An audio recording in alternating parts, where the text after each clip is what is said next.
I watched the line of lanterns falter, one after another, as if some vast breath passed through the forest and pinched their flames. The air grew suddenly cold and thick, though the night was equatorial and still. To my left, the undergrowth bent without sound, pressed by no visible hand.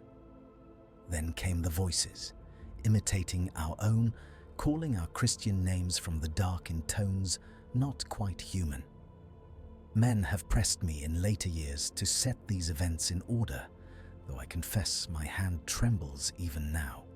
If you would hear more such testimonies, lend your attention, mark your approval, and tell me in what company you imagine yourself, had you walked beside us beneath those trees. It began some 30 years before I set pen to paper in the year of our Lord 1883, when I was a younger man and still believed that the world, though vast, was ultimately knowable to reason. I was then the Reverend Edward Latham of the London Missionary Society, temporarily attached to a Belgian trading station on the Congo River at Leopoldville, to minister to Europeans and to study the tongues of the interior. In June of that year, a small party was formed to establish a mission outpost further inland, along a tributary the traders called the Nkisi. The stated purpose was to bring the gospel and rudimentary schooling to villages beyond the immediate reach of the river steamers.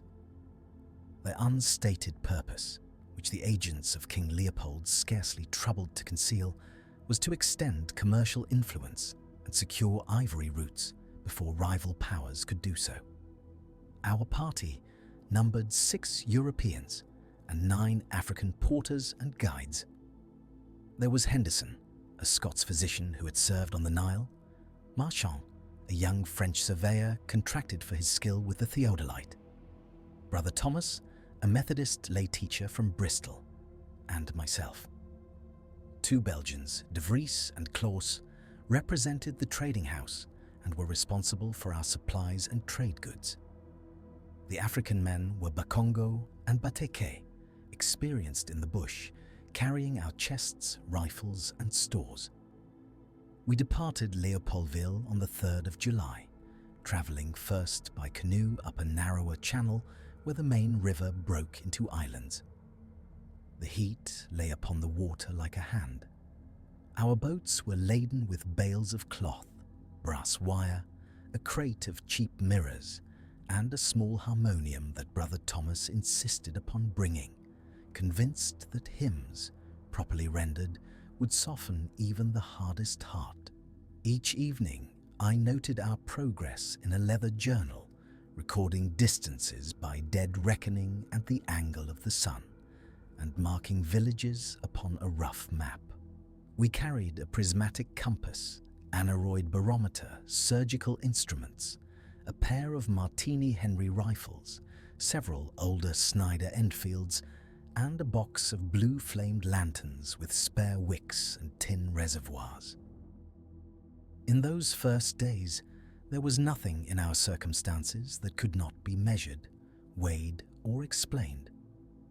The first peculiarity presented itself on the 5th day, when we left the canoes and began to follow a narrow forest path toward the interior. The air changed as we entered the true forest, the tall trees closing overhead so tightly that the sky became a greenish gloom. The familiar sounds of the river faded behind us, replaced by the constant drone of insects and the occasional cry of monkeys high above. It was the absence of certain sounds that I noticed first. I had grown accustomed to the calls of birds along the riverbanks, bright flashes of color and song, but beneath that canopy, I heard almost none. The guides, who had walked these paths before, said little, but I saw one of them, a man named Kiala, touch a charm at his neck whenever the path dipped into particularly dense thickets. That first night in the forest, we made camp upon a slight rise, clearing the undergrowth with machetes. The men erected canvas shelters for us and a ring of small fires. Henderson inspected the porters for leeches, while I boiled water in a blackened kettle and attempted to write by the light of a single lantern. The air was heavy, laden with a sweet, almost rotten perfume from unseen blossoms. Brother Thomas sat beside me, his back against a tree, pipe in hand. The smoke drifted upward and was lost in the darkness above. "Do you suppose," he asked, "that we shall see London again, as we left it?" I smiled then, for the question struck me as needlessly somber. "We shall see it improved, I hope. We shall have done some small good here and return with tales of souls awakened." He nodded, but his eyes were distant. "My wife writes that our youngest has begun to speak. She says he calls every bearded man Papa in the street. I wonder if he will know me when I return." "You will show him the scars of your mosquito bites," I said, "and he will be impressed by your valor." He laughed at that, a short, genuine sound, and passed me his pipe. For a moment, the forest seemed like any other creation of God, mysterious but benign. We spoke of home, of the odor of London rain on paving stones, of gas lamps in the fog, of the sound of church bells on a Sunday morning. I recall that conversation now with a tenderness that pains me, for it was the last time I spoke lightly of the world. That night, I woke some hours before dawn, my skin damp with sweat. The fire nearest our shelter had burned low. I lay listening, expecting the chorus of insects and distant monkey cries. But what met my ears was a silence so complete that it seemed a substance, pressing upon the drums of my ears. Even the soft crackle of the embers appeared muffled. Then, from some distance within the trees, there came a sound like a stick breaking, followed by a low murmur. It might have been human speech, but the syllables were indistinct, blurred, as if spoken through water. I told myself it was some nocturnal animal, turned upon my side, and forced myself back to sleep. In the morning, the men spoke in low tones, too rapidly for my limited Bakongo to follow. When I asked Kiala what troubled them, he shook his head. "Forest talk," he said at last, "not for white ears." I attributed his reticence to superstition and made a note in my journal. The natives possess a rich folklore regarding the forest. Might be of interest to collect these tales for the society. We pressed on. The path narrowed and at times vanished altogether, leaving us to push through creepers and thorny vines that clutched at our clothing. The humidity was such that our shirts never fully dried. Leeches dropped upon us from leaves above, and ants swarmed over any scrap of food left unattended. By the 8th day, the men had grown noticeably more subdued. They refused to whistle or sing as they walked, and at each rest they would glance repeatedly at the trees, as if expecting someone to step forth. Once, as we crossed a shallow ravine, I saw Marchand pause, his hand upon his theodolite case, and stare at the opposite bank. "Do you see something?" I asked. He hesitated. For a moment, I thought I saw a man standing there, tall, very still, but it was only a tree, I believe. We both looked. The bank was a tangle of roots and ferns. No man could have stood upright upon that slope.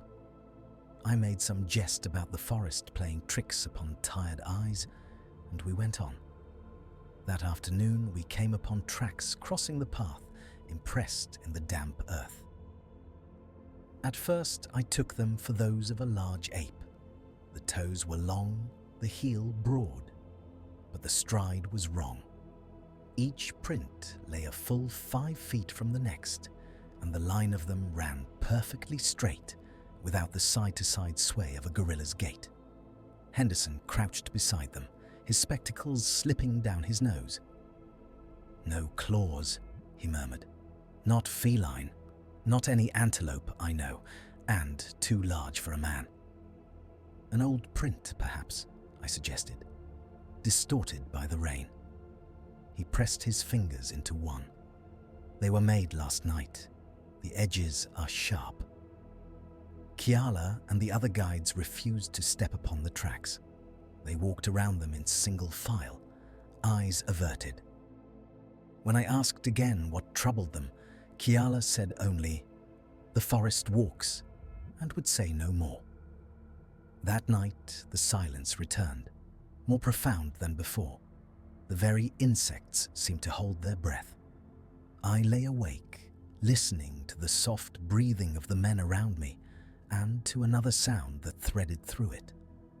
A faint, irregular knocking, as of wood upon wood, far off among the trees. It came in groups of 3 or 4, then stopped, then resumed in a different direction, as though some unseen hand were tapping upon trunks in slow, deliberate sequence. Tree frogs, I told myself, though I had never heard frogs knock so. On the 10th day, we reached a small clearing where the guide said a village had once stood. There were signs of old habitation, a circle of stones blackened by ancient fires, a few rotting posts, the suggestion of paths radiating outward. But no huts remained, nor any cultivated ground. The forest had begun to reclaim it, young saplings thrusting up through what might once have been a central space. We made camp there, glad of the relative openness. As the men unpacked, I walked the perimeter, noting the lay of the land. It was then that I observed the trees around the clearing. Many bore long, vertical marks upon their bark, pale against the darker surface, as if something had scraped them from above, downward with great force. At first, I thought of claws, but the marks were too regular, almost parallel, and some were higher than any man could reach without a ladder. When I placed my hand against one, I felt an odd coolness, as if the wood beneath were colder than the surrounding air. "Lightning," suggested De Vries when I showed him. "A storm might have passed through here." "Lightning does not strike so many trunks in so similar a fashion," I replied. He shrugged. "Then perhaps your forest devils sharpen their teeth there," he said with a thin smile, and walked away. That evening, as the sun sank and the sky above the clearing turned a bruised purple, Brother Thomas set up his harmonium near the fire. The African men watched with cautious curiosity as he pumped the pedals and coaxed a wavering hymn from the instrument. The notes sounded strange in that place, thin and reedy, but he sang with conviction. "Abide with me, fast falls the eventide," he intoned, his voice trembling only slightly. One by one, we joined in. The porters did not know the words, but a few hummed along. For a brief time, the circle of our voices and the small firelight felt like a bulwark against the immense darkness beyond. When the hymn ended, there was a moment of stillness. Then, from somewhere in the surrounding forest, another voice took up the melody. It was faint, distant, but unmistakable. The same tune, the same words, but altered, as if the singer had learned them from a great distance. The vowels were stretched oddly, the consonants misplaced. It might have been a European imitating an African, imitating an Englishman. The men froze. Brother Thomas's hands fell from the keys. The unseen singer continued for several bars, then faltered, the tune collapsing into a series of drawn-out sounds that were not words in any tongue I knew. Then silence returned. "Who is there?" called de Vries in French, his hand upon his revolver. No answer came. "The villagers," I said, my heart beating hard. "Perhaps they have gone into the forest and now wish to test us." "There is no village for many days' march," murmured Kiala. We posted double sentries that night. No further sounds disturbed us, but sleep came fitfully. From that point, the men's unease grew into open fear.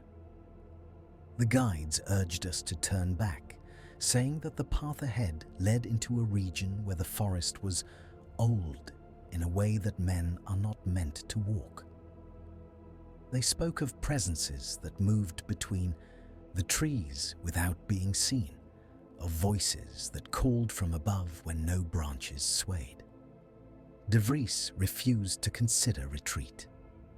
"We have come this far," he said. "If we return with nothing, the directors will say we were frightened by monkeys.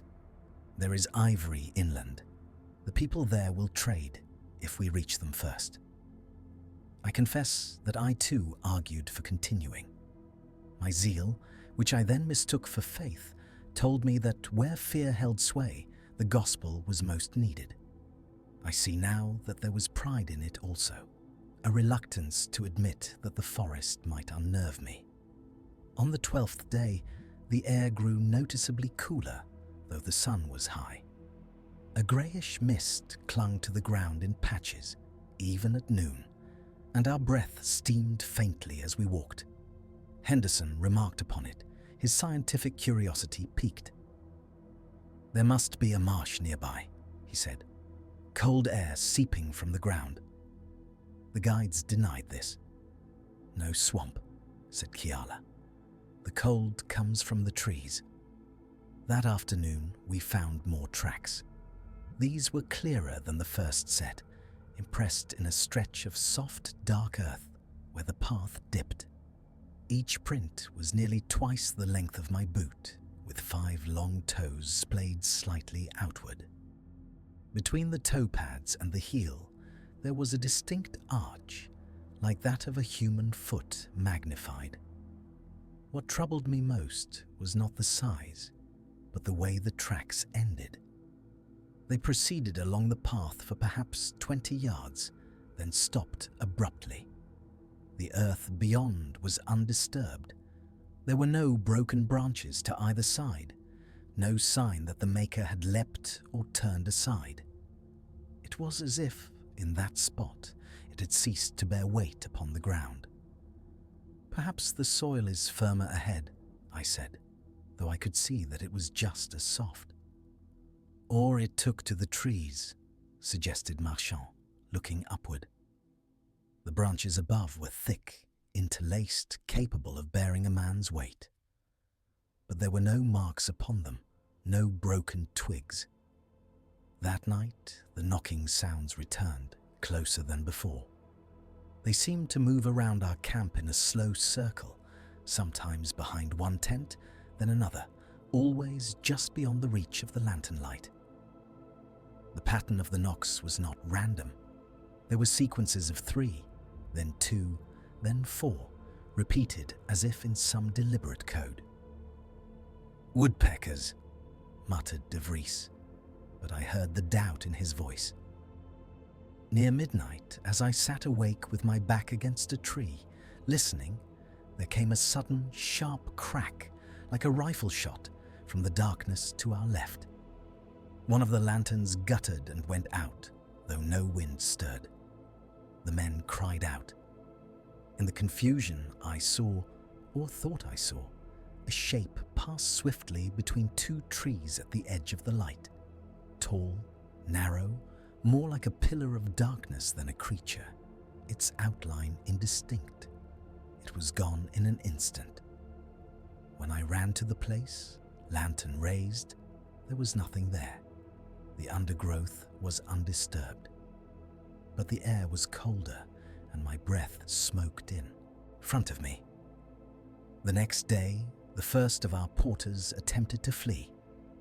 We found him at dawn, pack already strapped upon his shoulders, slipping away along the path by which we had come. De Vries and Klaus stopped him and brought him back to camp. "Why do you run?" I asked in what Bakongo I possessed. He would not meet my eyes. "The forest knows our names," he said. "It calls us at night. It will not let all of us leave." "We shall leave together," I said, intending comfort. The words sounded hollow. We pressed on, though our pace slowed. The forest seemed to grow denser, the trunks closer together, the light more dim. The air had a faint odor now, beneath the usual sense of earth and decay, a musky, almost metallic tang that I could not place. At times, I felt a pressure in my ears, as if we were ascending a mountain, though the ground remained level. On the 15th day, we reached a section of forest unlike any we had yet seen. The trees there were of extraordinary girth, their roots rising in great buttresses taller than a man. The canopy was so high that it vanished into dimness. Here the mist lay in pale bands between the trunks, and the ground was carpeted with a thick layer of dark, spongy matter that yielded underfoot like rotten wool. The guides stopped at the edge of this region and refused to go further. "This is the place of the old ones," said Kiala quietly. "The people who lived near here left long ago. They say the forest itself walks at night. It takes shapes from our thoughts, from our voices. It is not for men." "We have come too far to turn back now," said De Vries. "We shall skirt it if that pleases you, but we must find a way through." "There is no way that does not pass near them," replied Kiala. "We have already gone too near." We argued for some time. In the end, it was agreed that we would proceed along the edge of that ancient grove for a day, in hopes of finding a narrower place to cross, while the guides performed small rituals at the boundary, sprinkling palm wine upon the roots, tying bits of cloth to low branches, murmuring words I did not understand. I watched with a mixture of disapproval and unease, telling myself that such superstitions were a sign of spiritual darkness, even as something in me felt the weight of that place. As we walked, I noticed that the usual signs of animal life were almost entirely absent. No monkeys chattered above. No insects buzzed at our ears. Once, I stooped to examine a patch of ground where a small animal had passed. The tracks were clear at first, then became faint, then vanished altogether upon entering one of the misty bands, though the soil there was no different. By mid-afternoon, a weariness had settled upon us that was out of proportion to the distance covered. My limbs felt heavy, my thoughts slow. Henderson complained of a dull ache behind his eyes. The guides muttered of forest sleep and urged us to make camp before nightfall, though the sun was still some hours from setting. We chose a place slightly removed from the great trees, where the undergrowth was less dense. The men built our fires higher than usual. As dusk thickened, the mist around us seemed to brighten faintly, as if lit from within by some pallid luminescence. The trunks of the nearest trees took on a greyish sheen. It was during the preparation of our evening meal that the incident occurred, which, even now, causes my hand to falter when I recall it. I had gone a short distance from the camp to relieve myself, not wishing to offend the sensibilities of the others. The forest was very still. My own movements sounded unnaturally loud in my ears. The rustle of leaves, the soft squelch of the spongy ground under my boots. As I finished and turned back toward the camp, I heard my name spoken clearly from behind me. "Edward." It was Brother Thomas's voice, or so I believed in that instant. The same cadence, the same slight Bristol inflection. I turned, expecting to see him standing there with some jest or inquiry. There was no one, only the trees, their trunks pale in the half-light, the mist coiling at their bases. "Thomas," I called. "Is that you?" "Edward," came the voice again, slightly to my left now. The tone was right, but there was something off in the timing of the syllables, as if each had been placed with care rather than arising naturally. "Come and see." A chill ran through me. The hairs on my arms rose. I took one step toward the sound, then stopped. Some instinct, deeper than thought, told me that if I moved further from the camp, I would not return. "Thomas," I said, forcing my voice to steadiness, "if this is a jest, it is ill-timed." Silence followed. Then, from the direction of the camp, I heard another voice, urgent. "Latham, where are you?" It was the real Brother Thomas, unmistakable, his tone anxious. I ran toward the sound of the firelight, stumbling over roots. When I emerged into the clearing, breathless, he was standing by the nearest flame, his face drawn. "Why did you call me?" I demanded. "I did not," he said. "We thought you had fallen. We heard nothing." I did not speak of the voice then. I told myself that fatigue and the strange acoustics of the forest had played tricks upon my hearing. Yet, in my heart, I knew that what had spoken my name was not my friend. That night, none of us slept well. The knocking sounds returned, louder, now accompanied by a faint rustling, as of many bodies moving slowly through leaves. At intervals, there were soft thumps, as if something heavy had dropped from a height onto the spongy ground, then risen again. Around midnight, one of the lanterns at the edge of camp flared suddenly bright, then went out with a hiss, though its reservoir was still half full of oil. In the brief flare, I saw, silhouetted against the trees beyond, a shape that haunts me still. Tall, too tall for a man, its limbs elongated, its head inclined as if listening. The outline was wrong, the joints not where they should be. It had no clear features, only a suggestion of a face where the darkness was deeper. Several of the men cried out. Henderson fired his rifle blindly into the trees. The report echoed dully. When the smoke cleared, there was nothing there. No body, no blood, no broken branches. After that, the porters refused to remain. At first light, they gathered their few belongings and declared their intention to return to Leopoldville, with or without us. "The forest does not want us here," said Kiala. "We have offended it. If we go now, perhaps it will let us pass." De Vries raged, threatening to withhold their pay, but fear had taken hold of them more firmly than any promise of coin. In the end, a compromise was reached. We would all turn back together, abandoning the plan of reaching the inland villages. Pride and profit yielded at last to the instinct to survive. We broke camp in haste. As we retraced our steps along the path, I felt a strange reluctance in the forest itself, as if the trees leaned inward to impede us. The air grew heavier.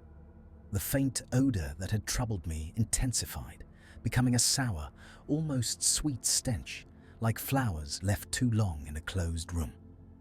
By midday, the mist thickened, reducing visibility to a few yards. The trunks of the great trees loomed like pillars in a vast, dim hall. Our party drew closer together. Voices dropped to whispers. Even De Vries walked in silence, his usual bluster gone. It was then that we heard the first of the imitations. At first, it was only a cough from somewhere behind us on the path. A dry, rasping sound, much like Henderson's habitual clearing of his throat. He turned, frowning. "Who is there?" he called. No one answered. All of our party were before him. We walked faster. The cough came again, this time from our left, then our right, as if moving through the trees parallel to us. A few minutes later, there was a soft chuckle, unmistakably De Vries's, though he had not opened his mouth. "Enough of this foolishness," he snapped. "Who mocks me?" No one spoke. Then my own voice sounded from somewhere ahead, saying, "This way, this way," in a tone of forced cheer that made my skin crawl. I had not uttered a word. The men began to mutter prayers in their own tongues. Brother Thomas clutched his small Bible so tightly that his knuckles whitened. "Yea, though I walk through the valley of the shadow of death," he whispered, over and over. The imitations multiplied, snatches of our conversations, fragments of hymns, the barked commands of De Vries, all repeated from the trees in tones that were almost, but not quite, correct. The cadence was wrong, the emphasis misplaced, as if some unseen choir were learning our speech by rote and testing it upon us. We quickened our pace to a near run, stumbling over roots, sweat stinging our eyes despite the coolness of the air. The mist swirled around our legs. At times, I felt something brush against my sleeve, though when I looked, there was nothing but leaves.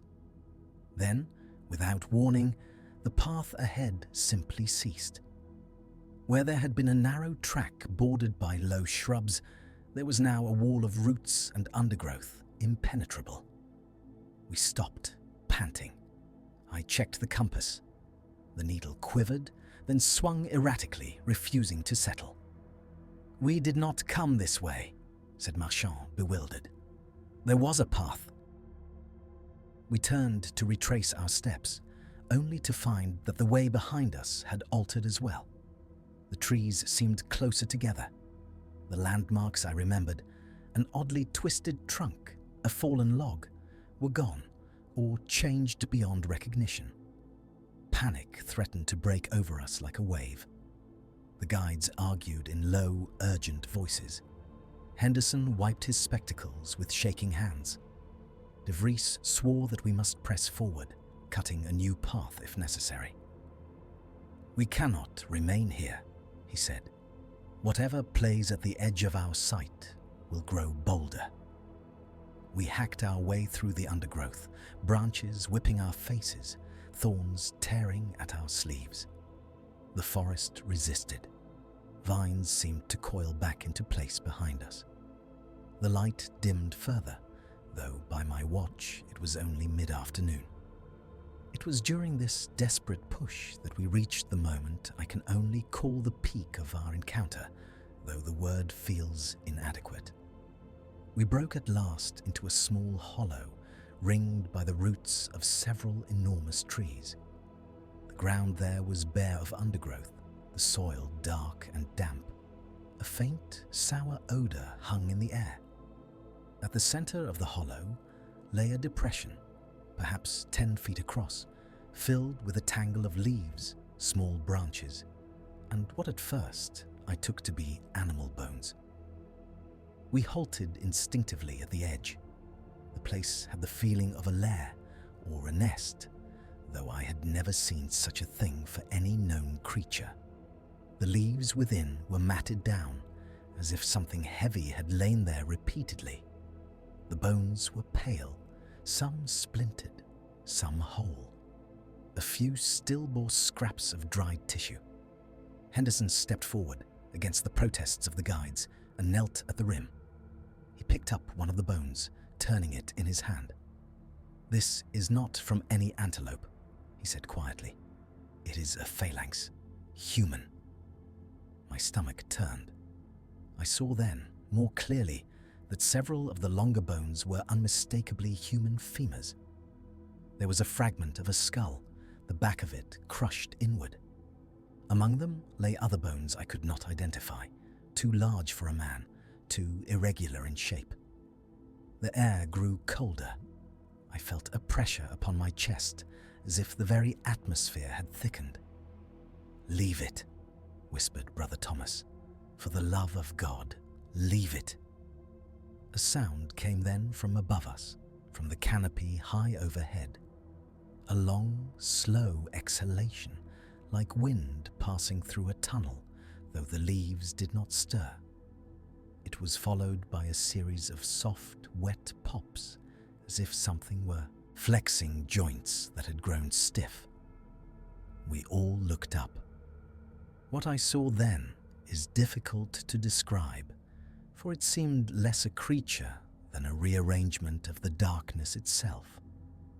Between the highest branches, where the light was weakest, there was a deeper shadow that was not a shadow. It elongated, uncoiled, resolved into a series of long, pale shapes like limbs, jointed in too many places. They extended downward along the trunks, not climbing so much as flowing, their surfaces mottled like bark, yet too smooth.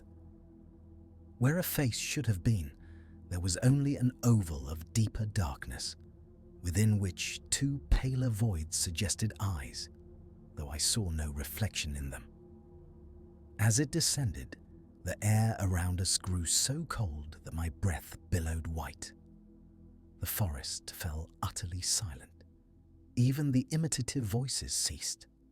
The only sound was a faint, dry creaking, like old wood under strain. One of the porters screamed and bolted for the trees. He had taken only a few steps when something moved with impossible speed at the edge of my vision. The man vanished from sight.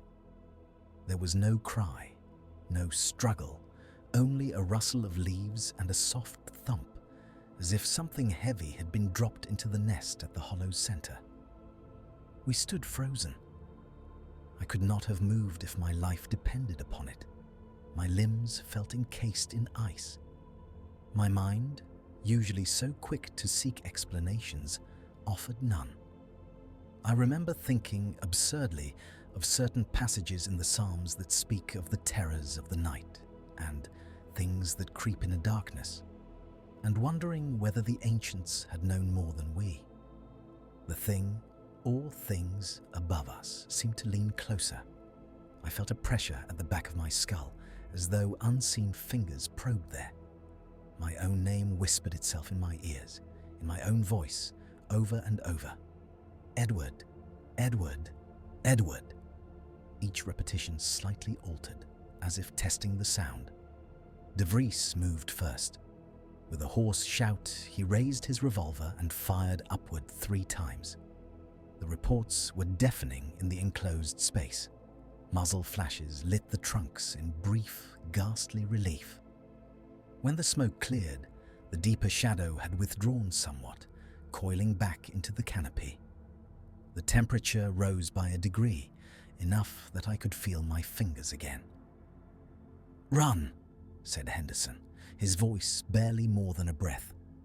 "Do not look back." We ran. There was no order to our flight. Packs were abandoned, instruments dropped, branches whipped our faces. The forest around us seemed to pulse with a low, almost inaudible hum, like the buzzing of distant bees, though there were no insects. Behind us, at intervals, there came soft thumps and the sound of something large moving through the trees, not crashing through undergrowth as an elephant might, but slipping, flowing, as if it used the trunks themselves as pathways. Once, just behind my left shoulder, I heard my own voice again, panting, mimicking the very breaths I took, half a beat out of time. We ran until our lungs burned and our legs threatened to give way. At some point, the mist began to thin. The trunks grew less massive. The air warmed. Gradually, the ordinary sounds of the forest returned, the drone of insects, the distant calls of birds. We collapsed at last in a small clearing, gasping. Of our original party, one porter was gone, the man who had bolted at the hollow. Another sat rocking himself, eyes vacant, whispering in his own language. We had lost one of the ammunition boxes, the harmonium, and several packs of provisions. No one spoke of going back for them.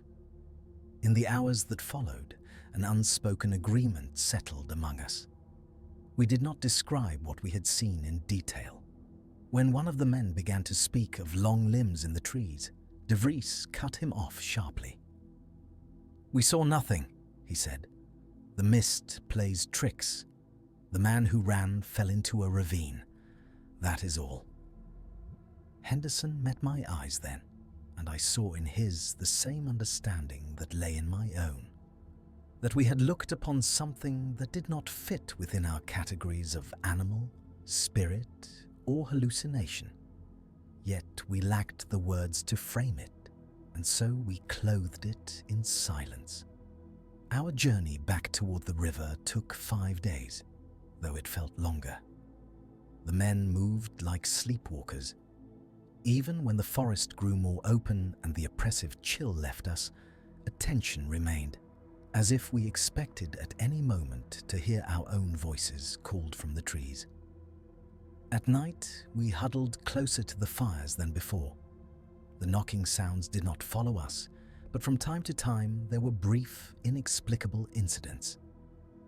Once, as we sat in weary silence, a twig snapped just beyond the circle of light, and a hand, pale, long-fingered, unmistakably human, reached briefly into view, brushed the ground as if feeling the texture of our world, then withdrew. When we rushed to the spot, rifles raised, there was no trace. Another time, in the grey light before dawn, I awoke to find that my boots, which I had left beside my bedroll, had been moved several yards and placed neatly side by side facing the forest, as if someone had studied how I wore them and arranged them with care. No footprints marked the earth between. Such small trespasses accumulated, each one eroding our sense of safety. Yet as we drew nearer to the river, the incidents diminished. The forest's density lessened.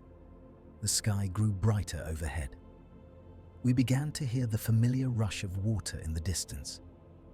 When at last we emerged from the trees and saw the broad brown ribbon of the Congo again, a sound escaped us that was almost a sob. The canoes we had left in the care of a small riverside village were still there, though the villagers regarded us with wary eyes, noting perhaps the hollowness of our faces.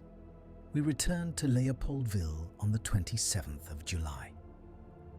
The trading station, with its rough wooden buildings, its stacks of ivory, its clatter of crates and voices, seemed at once comfortingly solid and offensively trivial. Men greeted us with questions about trade opportunities and routes, about the receptiveness of the inland people to commerce and conversion. De Vries and Klaas retired at once to make their report to the Belgian agent in charge. Henderson saw to the men, treating their blisters and fevers. Brother Thomas went to the small chapel and remained there for several hours, alone. I was summoned the next day to give an account to the station's administrator, a man named Vandenberg, who sat behind a desk piled with ledgers, his thin face pinched with impatience.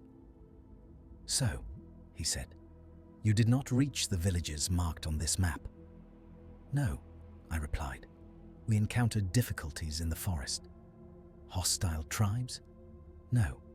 The villages we passed were either abandoned or spoke of moving away from that region." "Disease, then? Swamps?" "There were no swamps. The land rose slightly. The air was cooler than expected." He tapped his pen against the desk. "You are a man of education, Reverend. I require from you a clear description. Why did you turn back?" I hesitated.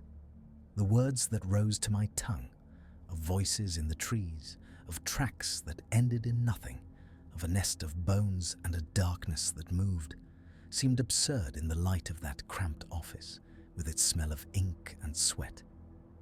"Increased sickness among the men," I said at last. "A kind of fever of the mind as well as the body. The guides insisted that the forest there was unhealthy. I judged that to press on would risk lives unnecessarily." He frowned. "You speak like a doctor, not a man of God. Did you see anything? Any sign of other Europeans? Any large deposits of ivory?" "No." That at least was true. Later that day, De Vries shared with me the official report he had drafted. It spoke of unexpectedly difficult terrain, of superstitious resistance among the native porters, of unreliable maps, and the onset of fever. There was no mention of nests, of bones, of imitative voices. "We must be practical," he said when I questioned him. "If we write of forest spirits and walking trees, Brussels will send other men to replace us, men who will laugh at us and take our positions. Better to say the guides lost their nerve." "And what of the men we lost?" I asked. "What of Kiala's companion? His family will want to know how he died." "He fell in the forest," said De Vries. "That is enough. The details would not comfort them." I signed the report as a witness, my hand heavy. In doing so, I participated in a kind of lie, or at least a mutilation of the truth. Yet, even as I felt the wrongness of it, I understood why it was done. The world of ledgers and maps had no place for what we had seen. In the months that followed, life at the station resumed its routines. Steamers came and went. Ivory was weighed and stacked. New missionaries arrived, full of zeal. At times, I almost convinced myself that our experience in the forest had been a kind of collective delirium brought on by exhaustion and fear. But there were reminders. One evening, as I sat alone behind the chapel, watching the river darken, I heard, from the forest beyond the clearing, the faintest echo of a hymn. "Abide with me," sung in a voice that was almost, but not quite, Brother Thomas's, the words stretched oddly, the melody faltering. It lasted only a few bars, then faded. When I rose and walked toward the sound, there was nothing there but the ordinary rustle of leaves. Another time, in the heat of midday, I dozed at my desk and woke with the distinct sensation that someone had just whispered my name in my ear. The room was empty. The hairs on my arms stood up. I left the Congo the following year, my health undermined by fever and my faith troubled in ways I could not yet articulate. In London, amid the smoke and clatter, the memory of the forest seemed at times like a distant dream. I took a small parish in the east of the city, married, and attempted to resume a life of ordinary ministry. Yet the Congo did not leave me. In the winter of 1887, I awoke one night in our narrow house off Whitechapel Road to a silence so complete that it jarred me. The usual sounds of the city, horses on cobbles, distant voices, the rumble of carts, were absent. I lay in the dark, my breath clouding faintly in the air, though the fire had burned low, but not out. From somewhere beyond the walls there came a soft, deliberate knocking. 3 taps, a pause, 2 taps, a longer pause, then 4, in a pattern I knew too well. It seemed to come not from the door, but from the very fabric of the house. My wife stirred beside me. "Do you hear that?" she murmured. I considered waking her fully, then said, "It is only the pipes cooling. Go back to sleep." The knocking ceased. The city's noises returned gradually, like a tide coming in. But I lay awake until dawn, staring at the ceiling. Some years later, by chance, I encountered Henderson in a tea room near Charing Cross. He had returned to England not long after me, his health likewise impaired. His hair had thinned, his face grown more lined, but his eyes were the same keen grey. We spoke of trivialities at first: the weather, mutual acquaintances, the state of medical missions. At length, there was a lull. He stirred his tea, looking down into it as if it held some answer. "Do you ever dream of it?" he asked suddenly. I knew at once what he meant. "Often," I said. "The forest, the hollow, the nest." He nodded. "For me, it is the voices. I will be walking along the strand, and someone behind me will call my name. I turn, and there is no one. Or I will hear my own voice, saying something I do not recall saying. My wife thinks I am becoming forgetful."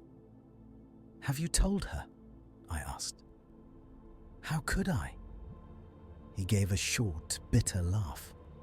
"She would think me mad. Sometimes I think myself so." We sat in silence for a moment. Outside, the traffic of the city flowed past, indifferent. "Do you suppose it was some unknown ape?" he said at last, more to himself than to me. "Some creature that mimics sounds, as parrots do, that builds nests, that moves in the trees. That would be a comfort, of a sort." "Would an ape arrange a man's boots?" I asked. "Would it whisper his name in his own voice?" He did not answer.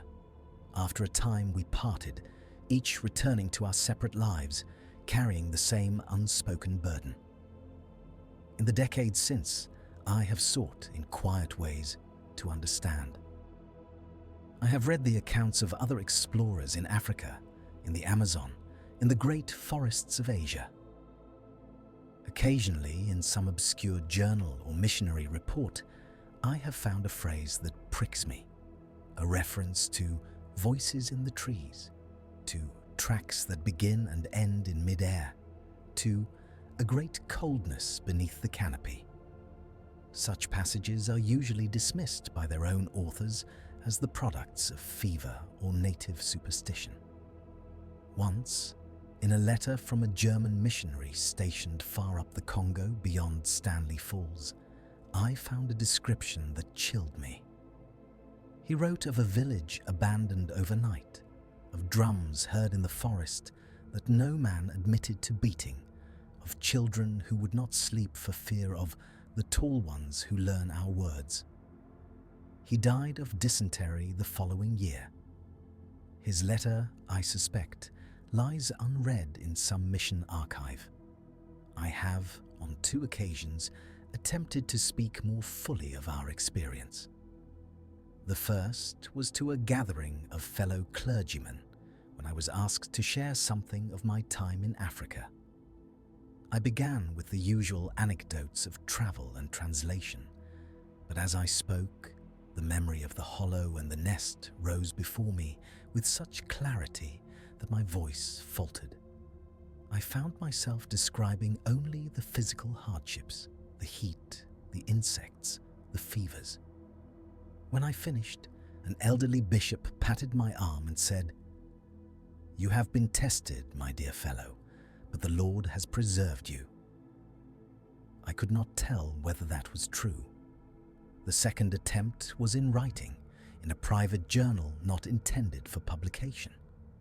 I set down, as I have here, the events as I recalled them, with as much precision as I could muster.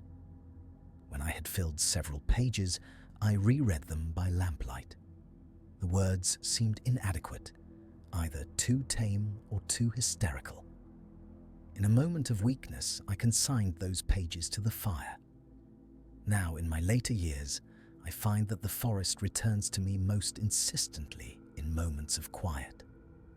In the garden behind our house, when the wind moves through the single plane tree there, I sometimes hear, beneath the rustle, a faint echo of that slow, deliberate knocking. In church, when the congregation sings certain hymns, there are instants when a voice seems to rise above the others, slightly off, as if remembering a tune learned long ago under another canopy. There have been nights when I have woken to find the room unnaturally cold, my breath visible, though the hearth still holds embers. In those moments I lie very still, listening.